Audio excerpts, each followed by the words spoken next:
Hi folks, how's it going? We're here again here at GG.CO.UK for another weekend preview video with myself, Chris Graham, and Ross Clarke. How you doing, Ross? Yeah, really good. York was great last week. As we talked about York, it was great. Who's your hero? Was it Mums Tipple? Was it Niwel? Was it Batash? There were so many, wasn't there? Batash was amazing. Surprised me. Couldn't have him before the race, but you know, whoosh. Lost my money, but what a win. And then Abel, obviously, superstar. Got the job done. Very emotional seeing Frankie be emotional. Yeah. I've never seen that before. What, you never seen Frankie being emotional? No. Oh, you surprised me, Chris. Yeah, I would crying as opposed to just being annoyed. Those ketchup adverts or whatever he did, he was really emotional. It was just horrible watching him. But anyway, this Saturday, not quite as exciting, let's be honest, but there's decent racing at Sandown and Beverley. We'll start with the 3 o'clock, the Betway Atalanta Stakes, a tribute to the team in Serie A, who are in Champions League for the first time this season.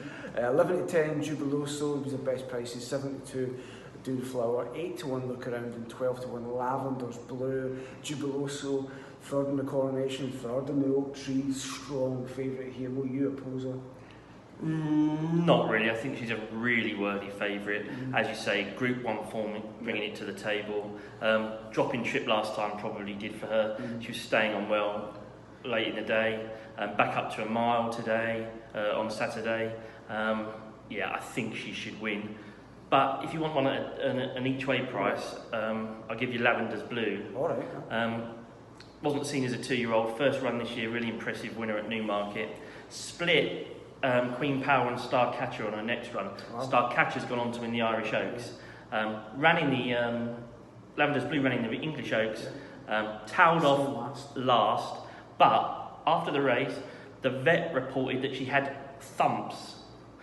And that is, everyone, I googled this earlier, the equine equivalent of hiccups. So if you've tried running with hiccups, you'll realise how difficult that is. It's unpleasant. Very unpleasant. Well, I wouldn't know, I don't do much running, you can probably tell. But there's an excuse for that, so we'll give her another chance. Always forgive a horse one bad run. So she had a hiccup in that race, but she's back. I like it. So Lavender's Blue, 12 to 1. Best price at the moment. That's Ross's each-way pick in the Atalanta Stakes. We'll move on to naturally a 5 furlong race here at 3:15 on ITV. The William Hill Beverley Bullet Stakes.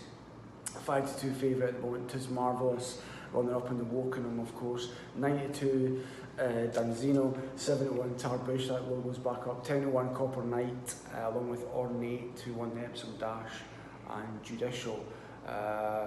Kevin O'Malley, of course, big GG writer, a massive fan of Copper Knight, are you a believer as well in that top weight here? Top weight, and he ran as well as could be expected behind Batash last week, finished 5th. Yeah, solid chance.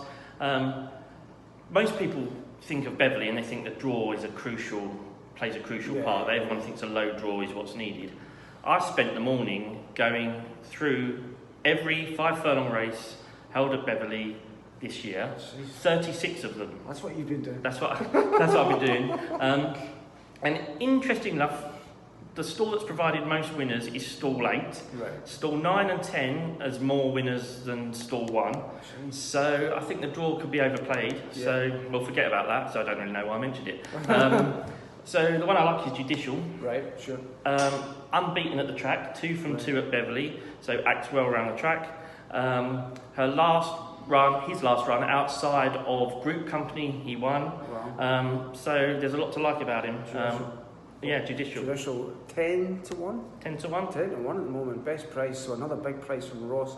Moving on to the third and final race we'll talk about now, the Solaria Stakes. A wonderful roll of honour in this particular race. We had the 2008 winner, 2007 winner was Ravens Pastors, and 13 winner was Kingman. 2017 winner Massaro in the Derby, 2 darn hot last year, and 2015 first selection won this race, who went on to finish third in the Berkshire Gardening Design Company handicap. So a real roll of honour in this particular race. Positive is the 13-8 favourite, 9 to 4 Also Hill, 5 to 1 Visionary, 12 to 1 Bar. Who are you going for here? I'm positive about positive. Good. Finished in front of Visionary in the Vintage Stakes last time. Visionary, as we all know, has been the talking 2-year-old of the season after his first run. All the sectional boys and the stride data analysts were I'll be polite and say beside themselves. They're probably doing something else. They might be doing something else to themselves after that first run. What a thought. But he's just a huge horse, and he looked slow last time. So positive. Finished second to this year's Star Juvenile Pinatubo. Good enough for me. Worthy favourite. Nap of the day, probably. Nap of the day. Positive 13-8 in the Solaria. And your other selections 10-1 Judicial and the Beverley Bullet. And you kicked us off in the opener, which was of course the Atalanta Stakes. Lavender's Blue 12-1. That's Ross's thoughts for the weekend. He banked loads of winners last week at York. Can he do it again this weekend? Have a great weekend. Enjoy.